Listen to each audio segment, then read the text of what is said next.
Of life, जिंदगी की रोशनी सेवकाई। वक्ता कौन है? डॉक्टर मल्लिका सैमुअल, जो चेन्नई के विख्यात कॉर्पोरेट हॉस्पिटल में सीनियर कंसल्टेंट, ऑब्स्टेट्रिशियन और गायनेकोलॉजिस्ट हैं। इन्हें गायनेकोलॉजी के क्षेत्र में 24 साल का अनुभव है। इन्होंने क्रिश्चियन मेडिकल कॉलेज वेल्लूर से MBBS की पढ़ाई की और पोस्ट ग्रेजुएशन की पढ़ाई आयरलैंड के डबलिन यूनिवर्सिटी के रुटांडा हॉस्पिटल से की है। ये विशेषज्ञ हैं high risk obstetrics, laparoscopy surgery और इनफर्टिलिटी में। ये अपने चर्च में स्तुति आराधना में अगुवाई करती हैं और साथ ही ये वहाँ प्रचारक भी हैं। इन्होंने अपना बचपन दिल्ली और जयपुर में बिताया है। गायनेकोलॉजिस्ट के रूप में इन्होंने पश्चिम बंगाल और आसाम में इनफर्टिलिटी क्लिनिक चलाए हैं, जिस कारण इन्हें हमारे देश के उत्तरी भाग में रहने वाले भाइयों और बहनों को सुसमाचार प्रचार करने की गहरी इच्छा दी। Namaste. I greet you all in Jesus' precious name. This week there will be a pastor who will speak to you. His name is Pastor Mathai, and he is a very good man of God. He is the pastor of the Cornerstone Church in Chennai, and I would like you to listen to him and to learn from him this week. I greet all the viewers in the name of Jesus who is coming very soon. यीशु मसीह जो कि बहुत ही जल्दी आने वाला है, उसके नाम में आप सभी दर्शकों को मैं अभिवादन करता हूँ। We are telecasting this program to show that God loves you and cares for you. हम इस प्रोग्राम का प्रसारण इसीलिए करते हैं कि आपको ये दिखाए कि परमेश्वर आपसे प्रेम करता है, आपकी सुधि लेता है। In the life that we live here on earth, we may not have always good times, happy times following us. और इस पृथ्वी पर हम जो जीवन जीते हैं, जरूरी नहीं कि हमेशा हर समय हम लोग बड़ी खुशी में और बड़े ऐशो आराम में ही जीते चले जाएं। Sometimes unexpected things can happen. कई बार अनपेक्षित बातें हमारे साथ होती है। Sometimes very sorrowful thing can take place. कई बार बहुत ही दुखद घटना हमारे जीवन में हो सकती है। Sometimes things that break your heart, make you despair of life, make you feel like end your life can take place. और कई बार हमारे जीवन में ऐसी बातें हो सकती है जिसके कारण आप बहुत ही निराश हो, जिसके कारण आप हताश हो और आपको ऐसा लगे कि मैं अपने जीवन को खत्म कर दूं। ऐसी घटनाएं हमारे जीवन में हो सकती हैं। The good news is there is someone who cares for you. The same Almighty God who created you cares for you. और आपके लिए अच्छी खबर, खुशखबर यही है कि कोई है जो आपके लिए परवाह करता है। सर्वशक्तिमान परमेश्वर जिसने आपको बनाया है, वो आपकी परवाह करता है। Today I would like to speak a few words on the compassion of Jesus Christ. आज मैं यीशु मसीह की करुणा के बारे में आपको कुछ बताना चाहता हूँ। In the Gospel of Matthew chapter 14, मत्ती रचित सुसमाचार अध्याय 14 में verses 14, वचन 14 में हम देखते हैं, Jesus went forth and saw a great multitude and was moved with compassion towards them, and he healed their sick. यीशु ने निकलकर एक बड़ी भीड़ देखी और उन पर तरस खाया और उसने उनके बीमारों को चंगा किया। This verse clearly says what was the driving force for Jesus to do miracles to the people. ये वचन हमें स्पष्ट रीति से बताता है कि यीशु ने यहाँ पर लोगों के बीच में जो चमत्कार किए हैं, उससे ये चमत्कार करने के लिए उत्साहित करने वाली या उत्साहित करने वाली जो सामर्थ थी वो क्या थी। Many times people may think, misunderstand Jesus saying he did these miracles to become famous. कई बार लोग इस तरह से सोचते हैं कि यीशु ने ये सारे चमत्कार इसीलिए किए क्योंकि वो बहुत विख्यात होना चाहता था। It is not so. लेकिन ये ऐसी बात नहीं है। When he saw people, जब उसने लोगों को देखा, he was moved with compassion for them. उसने उन पर तरस खाया, He felt their agony and their pain. उसने उनके दर्द, उनके दुखों को उसने महसूस किया And feeling that pain and agony drove him to do miracles. और जब उसने उस दर्द को और उसने पीड़ाओं को महसूस किया, उसके कारण वो वहां पर चमत्कार करने लगा। The reason why Jesus was moved with compassion is because और यहाँ पर हम देखते हैं कि यीशु ने उन लोगों पर तरस इसीलिए खाया, उसने करुणा इसीलिए की he has passed through afflictions himself. वो खुद इन सारी क्लेशों में से, इन सारे परेशानियों में से होकर गया था। According to the book of Hebrews, इब्रानियों की किताब में हम देखते हैं chapter 4, इब्रानियों अध्याय 4 verses 15. वचन 15 में हम देखते हैं, For we have not an high priest which cannot be touched with the feeling of our infirmities, but was in all points tempted as we are, and yet without sin. क्योंकि हमारा ऐसा महायाजक नहीं जो हमारी निर्बलताओं में हमारे साथ दुखी न हो सके, वरन वो सब बातों में हमारे समान परखा तो गया तो भी निष्पाप निकला। In the life of Jesus, यीशु के जीवन में he has passed through various trials. वो बहुत सी परीक्षाओं में से होकर गया, The trials that he passed through are also mentioned in the Holy Bible. और जिन जिन परीक्षाओं में से वो होकर गया उसके बारे में पवित्र बाइबल में लिखा हुआ है। On the cross when he died, और क्रूस पर जहां वो he मरा, was forsaken of many people. जब वो वहां पर मरा तो बहुत से लोगों ने उसे भुला दिया, People who were blessed through his ministry also had denied him. और जो लोग उसकी सेवकाई के द्वारा आशीष पाए थे उन्होंने भी उसका इनकार कर दिया, And various other trials passed his way. और बहुत सी परीक्षाओं में से वो होकर गया। And through this affliction, through these trials, he has got compassion for you and me today. और इन परीक्षाओं के कारण या इन सारे सताओं में से जिसमें से वो होकर गया, उसके कारण आज वो आप पर और मुझ पर दया करता है। Hallelujah. Hallelujah. So don't lose hope. और इसीलिए आप आशा मत खोइए, Don't end your life. और इसलिए अपने जीवन को खत्म मत कीजिए। Call upon Jesus and you will receive your miracle. आप यीशु को पुकार उठें और आप अपने चमत्कार को पाएंगे। Hallelujah. Hallelujah. Today I would like to show you one particular act of compassion of Jesus. मैं आज आपको खास करके यीशु का करुणा का एक काम बताना चाहता हूँ।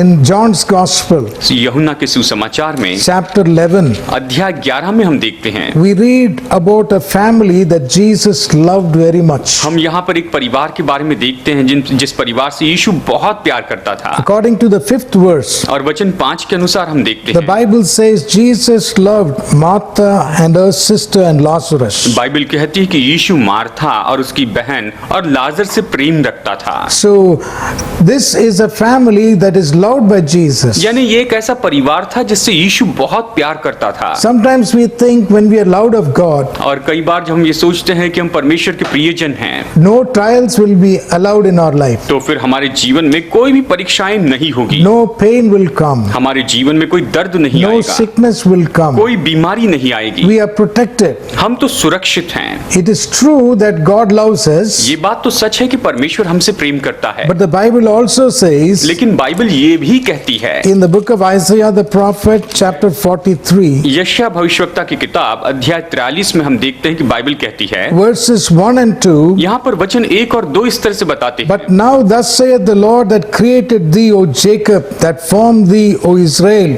Fear not, for I have redeemed thee. I have called thee by thy name. Thou art mine. When thou passest through waters, I will be with thee.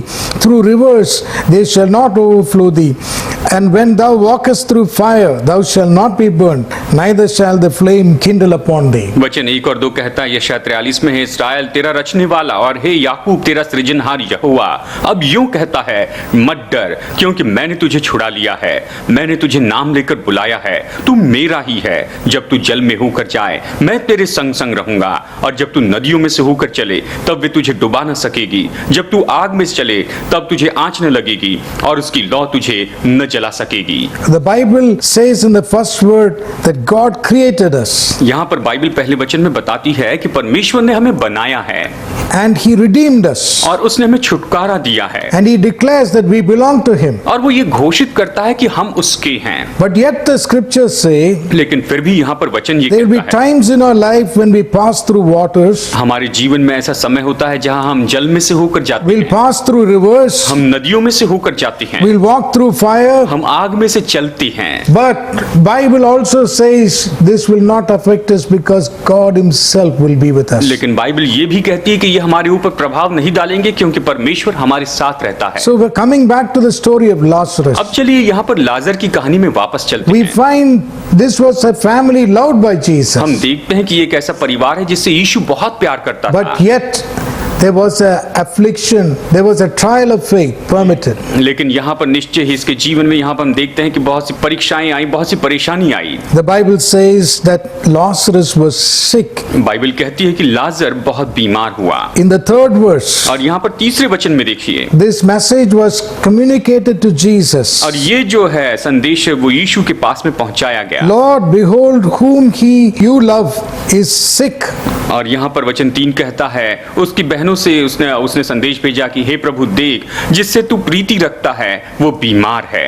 My dear brothers and sisters, मेरे प्यारे भाइयों और बहनों, he was loved by Jesus, but yet the Bible says he was sick. यहाँ पर हम देखते हैं कि यीशु उससे बहुत प्यार करता था, लेकिन बाइबल कहती है कि ये व्यक्ति फिर भी बहुत बीमार हुआ। If you are sick today, अगर आज आप बीमार हैं, don't think to yourself, maybe God hates me. ये मत सोचिए कि शायद परमेश्वर मुझसे नफरत करता है। Don't think that this sickness is permitted by God to punish me. आप ये न सोचिए कि ये सारी जो बीमारी है ये परमेश्वर ने मेरे ऊपर रख दी है कि मुझे किसी तरह से वो दंड दे। It could be that you are passing through a trial of faith. शायद हो सकता है कि आप विश्वास की परीक्षा में से होकर जा रहे हैं। The Bible says in the 6th verse, Bible कहती है यहाँ पर 6ठे वचन में, when Jesus heard therefore that he was sick, he abode 2 days still in the same place where he was, says the 6th verse. और यहाँ पर वचन 6 कहता है, और जब यीशु ने सुना कि लाजर बीमार है तो जिस स्थान पर वो था वहां 2 दिन और ठहर गया। It is a very strange reaction to a sick news of a very close friend. अगर एक बहुत ही करीबी दोस्त बीमार इस तरह से अगर खबर मिलती है तो इस तरह से प्रतिक्रिया करना तो बहुत ही अजीब सा लगता है। It is only natural if a dear friend is sick for us to rush and see him. और ये तो बहुत ही स्वाभाविक सी बात है कि अगर हमारा कोई दोस्त, प्यारा दोस्त जो है अगर वो बीमार है तो हम उससे मिलने के लिए भागते हुए जाते हैं। But here we find Jesus staying still more in that place. और यहाँ पर हम देखते हैं कि यीशु उसी जगह पर 2 दिन और रुक जाता है। I believe मैं विश्वास करता हूँ this family was trusted by Jesus so much. ये परिवार यीशु के ऊपर इतना भरोसा करता था And Jesus believed them. और यीशु उन पर भी भरोसा करता था। He knew that even if they were not visited immediately by him, they will not deny him. वो इस बात को जानता था कि अगर यीशु तुरंत उनके पास में न जाए तो वो लोग इसका इनकार नहीं करेंगे। The scriptures say, वचन ये कहता है, a time came when Jesus went there. और फिर जब समय आया और यीशु वहां पर जाता है। The Bible records like this. और बाइबल इसके बारे में इस तरह से लिखती है, In verses 25, वचन 25 में, Jesus said to Lazarus' sister, I am the resurrection and the life. He that believeth in me, though he were dead, yet shall he live.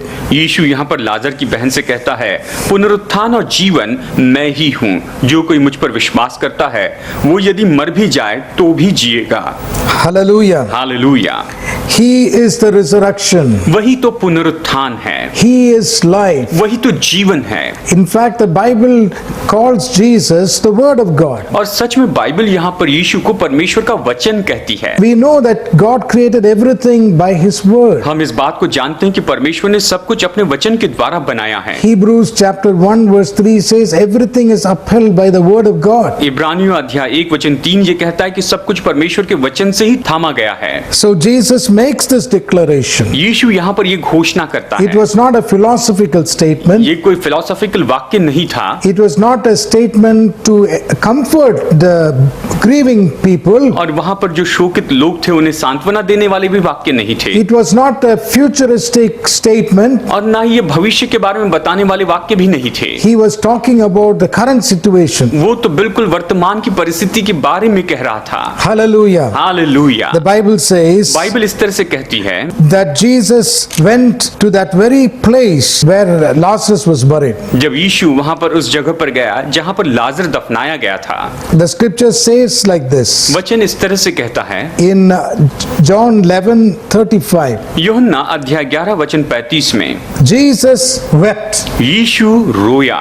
This is the shortest verse in the English Bible. ये तो English Bible में सबसे छोटा वचन है, But yet it talks about the compassion of Jesus in volumes. लेकिन ये जो एक वचन है, जो छोटा सा वचन है बाइबल में सबसे छोटा, लेकिन यीशु के करुणा के बारे में बहुत बहुत कुछ बताता है। What stirred him to weep? किसके कारण वो वहां पर रोया, किसके कारण वो उकसाया गया? He is going there to raise up Lazarus, वो वहां पर जा रहा था कि वो लाजर को जीवित करे, and he knows that when he prays, God Almighty will raise him up. और वो ये भी जानता था कि जब वो सर्वशक्तिमान परमेश्वर की स्तुति करेगा, उससे प्रार्थना करेगा, तो परमेश्वर उसे जीवित करेगा। Nevertheless, the Bible says लेकिन फिर भी बाइबल ये कहती है in 33rd verse, वचन 33 में, when Jesus therefore saw her weeping, and the Jews also weeping, which came with her, he groaned in the spirit and was troubled. जब यीशु ने उसको और उन यहूदियों को जो उसके साथ आए थे रोते हुए देखा, तो आत्मा में बहुत ही उदास और व्याकुल हुआ। He was affected by the tears of the people around him. उसके आसपास के जो लोग थे, उनके आंसुओं को देखकर वो खुद बहुत उदास हो गया। When will a person cry? एक व्यक्ति कब रोता है? When all the strength that he had is gone. जब उसके पास का सारा बल जो है वो चला जाता है, When all what he has trusted has been washed away. और जिसके ऊपर भी उसने भरोसा किया था वो सब टल जाता है, चले जाता है, And he feels terribly helpless. और वो तो भयानक रीति से असहाय महसूस करता है। He does not know what is going to happen next. वो ये नहीं जानता है कि आगे क्या होने वाला है। When a person reaches a helpless stage like that, जब कोई व्यक्ति इस तरह की असहाय स्थिति पर पहुंच जाता है he will weep. तो वो रोता है। When Jesus saw the people affected around him, he wept. जब यीशु ने अपने आसपास के लोगों को इस तरह से प्रभावित होते हुए देखा तो वो खुद रोया। Hallelujah. Hallelujah.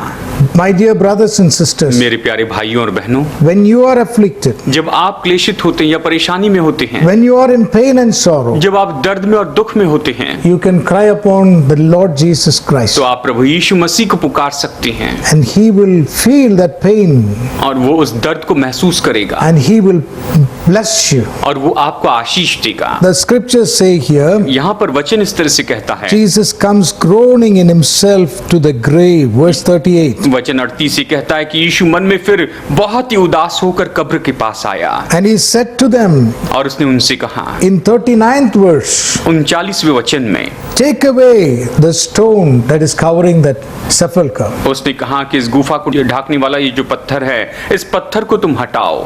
My dear brothers and sisters, मेरे प्यारे भाइयों और बहनों, the Bible says like this. Bible इस तरह से कहती है, His sister Martha उसकी बहन Martha said, Lord, by this time he stinketh, for he hath been dead 4 days. उसने कहा कि हे प्रभु, उसमें से तो अब दुर्गंध आती होगी, क्योंकि उसे मरे 4 दिन हो चुके हैं। 4 days have been passed by. अभी तो 4 दिन बीत चुके हैं। Just think about the situation. आप इस परिस्थिति के बारे में सोचिए। If a person is dead for just 4 minutes, अगर कोई व्यक्ति केवल 4 मिनट पहले ही मरा है, cells in his body also will die. और यहाँ तक कि उसके जो शरीर की कोशिकाएं होती है वो भी मर जाती The हैं, brain cells will die. और जो दिमाग की जो सेल्स होती है, कोशिकाएं होती है, वो मर जाती हैं। Every system in the body will die. शरीर के अंदर का हर एक सिस्टम जो है वो तो मर जाता The है, blood will decay, body will decay. और खून जो है वो सड़ने लगता है, शरीर सड़ने लगता है। A doctor cannot help in that situation. ऐसी परिस्थिति में डॉक्टर कुछ भी नहीं कर सकते हैं, That person will be declared dead, और उस व्यक्ति को मरा हुआ घोषित किया जाता है, and decay will set in. और वहां पर सड़न जो है वो आने लगती है। This is the 4th day of decay. और ये तो उसके सड़ने की शुरुआत होकर 4था दिन आ गया। Every system in the body has failed. शरीर का हर एक सिस्टम बिल्कुल असफल हो चुका था। He is beyond medical recovery. वो तो मेडिकल रिकवरी से बिल्कुल परे हो चुका था, चले जा चुका था। My dear brothers and मेरे sisters, प्यारे भाइयों और but बहनों, Jesus asked them to do one simple act of faith. यीशु ने बस उनसे एक ही कहा कि विश्वास का तुम एक काम करो, Take ye away the stone. और तुम इस पत्थर को हटा दो। It was much against the religious sentiments of the people of that time to disturb the dead. और उस समय देखा जाए तो जो धार्मिक लोग थे, उन लोगों के विचार के हिसाब से वहां पर मरे हुए व्यक्ति को इस तरह से परेशान करना गलत बात थी। So Jesus told them, तो यीशु उनसे कहता कहता है in 40th verse, वचन 40 में देखिए, if thou wouldest believe, you will see the glory of God. यीशु ने कहा यदि तू विश्वास करेगी तो परमेश्वर की महिमा को देखेगी। If you believe the word of Jesus, अगर आप यीशु के वचन पर विश्वास करेंगे, if you believe the written word of God, अगर आप परमेश्वर के लिखित वचन पर विश्वास करेंगे, you will see the glory of God. तो आप परमेश्वर की महिमा को देखेंगे। The power of God will come and do the miracles you need. परमेश्वर की सामर्थ आएगी और आपको जो चमत्कार चाहिए वो सारे चमत्कार करेगी। We praise God that Lazarus' sisters decided to believe the word of Jesus. हम परमेश्वर की स्तुति करते हैं कि लाजर की बहन ने इस तरह से निर्णय लिया कि वो वहां पर यीशु के शब्दों पर, उसके वचन पर विश्वास करे। They did not worry about what the other people may think. उन्होंने इस बात के बारे में चिंता नहीं की कि दूसरे लोग इसके बारे में क्या सोचेंगे। Will we offend our elders? क्या हम इसके कारण हमारे जो पुरनिये, हमारे जो बड़े लोग हैं, क्या हम उन्हें शोकित करेंगे? What will the neighbors think of us? और हमारे बारे में हमारे जो पड़ोसी है वो क्या सोचेंगे? What will our friends think of us? हमारे जो दोस्त हैं वो हमारे बारे में क्या सोचेंगे? In the same manner, when we decide to believe the word of God, और इसी तरह से जब हम निर्णय लेते हैं कि हम परमेश्वर के वचन पर विश्वास करेंगे, and we decide to read the Bible and believe the Bible, हम ये निर्णय लेते हैं कि हम बाइबल पढ़ेंगे और हम बाइबल के ऊपर विश्वास करेंगे, in our hearts such fears can come. हमारे दिल में इस तरह का डर आ सकता है। We may think, what will our elders say? हम शायद ये सोचे कि हमारे जो प्राचीन है, हमारे जो बुजुर्ग लोग हैं वो क्या सोचेंगे, What will my friends and colleagues say? और मेरे दोस्त और मेरे जो सहकर्मी हैं वो क्या What will सोचेंगे, my neighbors say? हमारे पड़ोसी क्या कहेंगे। My dear brothers and sisters, मेरे प्यारे भाइयों और बहनों, we have to lay aside all these unnecessary fears, हमें इन सारी बेकार के डर को दूर कर देना है। and we need to believe God's word. हमें परमेश्वर के वचन पर We विश्वास need to करना है act upon what He says, और उसने जो कहा उसके ऊपर काम करते जाना and है, you will see the glory of God. और आप परमेश्वर की महिमा को देखेंगे। The word of God says परमेश्वर का वचन कहता है in verses 43, वचन 43 में, Jesus cried with a loud voice, saying, Lazarus, come forth. और यहाँ पर देखते हैं कि यीशु ने बड़े शब्द से पुकारा, हे लाजर निकला। My dear brothers and sisters, मेरे प्यारे भाइयों और बहनों, from our experience of speaking loudly, we know हमारे इस जोर से बोलने का तरीका, इसके द्वारा हम जानते हैं। before we shout, we take a deep breath. हम देखिए जब भी हम कुछ जोर से चिल्लाते हैं तो उसके पहले गहरी श्वास लेते हैं, But all over is contaminated with that bad smell of the decaying body of Lazarus. लेकिन यहाँ पर लाजर का जो शरीर था वो सड़ चुका था। इसके कारण वहां पर की जो हवा थी वो तो पहले से ही बहुत उसमें से बदबू आ रही थी, Jesus did not mind that bad odor. और यीशु ने वहां पर आने वाली उस बदबू के बारे में कुछ परवाह नहीं की। In the same manner, Jesus does not mind the situation that you are in, provided you call upon Him. और इसी तरह से आप जिस किसी परिस्थिति में हैं, अगर आप उसे पुकारते हैं तो यहाँ पर यीशु इसके बारे में बुरा नहीं मानता है। When Jesus cried out, जब यीशु उसे पुकारने लगा, verses 44 says, वचन 44 कहता है, And he that was dead came forth, bound hand and foot with grave clothes, जो मर गया था वह कफन से हाथ पांव बांधे हुए निकल आया, and his face was bound about with a napkin. और उसका मुंह अंगोछे से लिपटा हुआ था। My dear brothers and मेरे sisters, प्यारे भाइयों और बहनों, Jesus called him forth back to life. और यीशु ने उससे कहा और उसे वापस जीवन में लाया। That word, Lazarus come forth, went into that grave and touched his body. और ये जो वचन था कि लाजर निकला, तो ये जो वचन है उस कब्र में गया और वो सीधा लाजर के शरीर में चला गया। Healed every cell in his body. उसके शरीर के अंग के हर एक कोशिका को उसने चंगाई, Healed every blood in his body. उसके शरीर में जो खून था उसे भी उसने चंगाई दी, All the vital systems, vital functions began to work again. और जो शरीर का जो काम था, जिस तरीके से वो पहले सामान्य रूप में काम कर रहा था, वो फिर से काम करने लगा। Hallelujah. Hallelujah. The compassion of Jesus never changes. यीशु मसीह की करुणा कभी नहीं He बदलती, is the same yesterday, today, forever. वो आज कल और युगान युग एक सा है। Even today in your life, और यहाँ तक कि आज आपके जीवन में if you are in a situation where your body is decaying, where you are dying, you have hope for you. अगर आप ऐसी परिस्थिति में जहां पर आपका शरीर सड़ रहा है, आप बिल्कुल मरने पर आप पहुंचे, तो आपके लिए आशा है। If Jesus can raise up a dead body back to life, the miracle that you are expecting is even more simpler than that. अगर यीशु एक मुर्दे को वापस जिंदा कर सकता है, तो आप जिस चमत्कार की अपेक्षा कर रहे हैं तो उससे बहुत ही सरल है, Because you are alive and you are expecting your living body to be healed. क्योंकि आप तो अभी इस समय जीवित हैं और आप ये अपेक्षा कर रहे हैं कि आपका आपका जो जिंदा शरीर है ये चंगाई पाए। My dear brothers and मेरे sisters, प्यारे भाइयों और बहनों, this is a wonderful opportunity given to you. ये आपके लिए एक बहुत ही अद्भुत मौका दिया जाता है। Jesus is going to touch you if you call upon him. अगर आप यीशु को पुकारते हैं तो यीशु आपको छू लेगा। He sees your tears. वो आपके आंसुओं को देखता है, He sees your affliction. वो आपके क्लेशों को देखता है, But he is standing by for a miracle. और वो आपके साथ में यहाँ पर चमत्कार के लिए खड़ा Like है। the sisters of Lazarus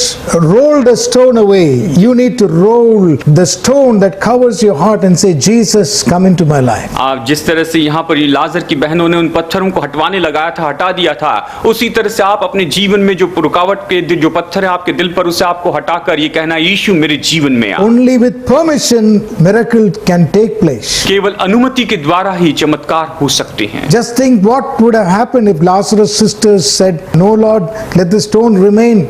We don't want to offend anyone. Let my brothers rest in peace. Then Jesus could not have proceeded beyond that. और जरा सोचिए, अगर यहाँ पर लाजर की बहन कहती कि हे प्रभु, हम इस पत्थर को लुढ़काना नहीं चाहते, इसे हटाना नहीं चाहते, किसी की भावनाओं को ठेस नहीं पहुंचाना चाहते, हमारा भाई अभी ऐसे ही चैन से सोया ही रहे, तो फिर देखिए यीशु उस समय क्या करता। Jesus can only move away from that place. यीशु तो केवल उस जगह से जा सकता था। Of course, his sisters believed in resurrection, but on the last day, देखिए, ये जो बहन थी ये तो पुनरुत्थान पर विश्वास करती थी, लेकिन ये तो केवल अंतिम दिन का पुनरुत्थान था। the Bible says बाइबल कहती है in John's Gospel 11 verses 24, यहाँ पर यूहन्ना रचित सुसमाचार अध्याय 11 वचन 24 Martha said unto him, I know that he shall rise again in the resurrection at the last day. Martha ने उससे कहा, मैं जानती हूँ कि अंतिम दिन में पुनरुत्थान के समय वो जी In the उठेगा। earlier verse, Jesus was assuring her, saying Lazarus will be raised from the dead. यहाँ पर यीशु से फिर से, यहाँ पर शुरू में यीशु उसे प्रोत्साहित कर रहा था, शाश्वती दे रहा था कि लाजर मुर्दों में से जीवित किया जाएगा। And so she thought Jesus was talking about the last day resurrection. तो फिर उसने सोचा कि यीशु जो है वो अंतिम दिन के पुनरुत्थान के बारे में कह रहा है।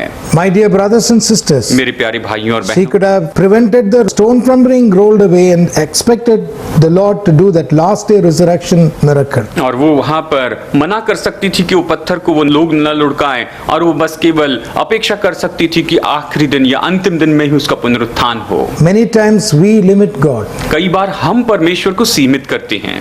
God is limitless. परमेश्वर असीमित है। He is able to call forth things that are not by speaking the word. जो चीजें हैं ही नहीं वो उन्हें ऐसे बुलाता है जैसे कि मानो वो हैं केवल वचन He बोलने is से। able to give life to the dead. वो तो मुर्दों को जीवन दे सकता है। We serve a God who is limitless. हम ऐसे परमेश्वर की सेवा करते हैं जो कि असीमित है। Let's pray. आइए हम प्रार्थना करते हैं। Holy Father, we pray for these dear viewers who heard the message today. पवित्र पिता, हम इन प्यारे दर्शकों के लिए प्रार्थना करते हैं जिन्होंने आज ये संदेश सुना है। I pray this word will find a place in their heart and mind. मेरी प्रार्थना है कि ये वचन इन लोगों के दिल में और इनके मन में जगह पाए। You would send the word and heal them. प्रभु, तो अपना वचन भेज और इन्हें चंगाई You they. will deliver them from all forms of तो destruction. हर एक तरह के विनाश से तो इन्हें छुटकारा दे प्रभु। In Jesus' mighty name we pray. यीशु के सामर्थी नाम में हम प्रार्थना करते हैं। Amen. आमीन। May the Lord bless you. प्रभु आपको आशीष दे। Once again, I greet you, and should you have any prayer requests, or if you are in any affliction or sorrow, please do get in touch with the number on the screen and the email ID that is being displayed. अगर आप अपने जीवन में किसी परेशानी और दुखों में से जा रहे हैं तो निश्चय आप हमें फोन कर सकते हैं, अपने ईमेल हमें भेज सकते हैं। हमारा फोन नंबर और ईमेल आईडी इस समय आपकी स्क्रीन पर है। Jesus will bless you. यीशु आपको आशीष देगा। Don't worry about anything. आप किसी भी बात की चिंता मत कीजिए। If you have any need to be prayed for, we are ready to pray for you. We are ready to bear your burdens and stand with you in times of trouble. अगर आपके पास में कोई भी प्रार्थना निवेदन है तो हम आपके लिए प्रार्थना करेंगे। आपकी मुश्किल के समय में हम आपके साथ में खड़े रहेंगे और आपके बोझ को उठाएंगे। God bless you. प्रभु आपको आशीष दे।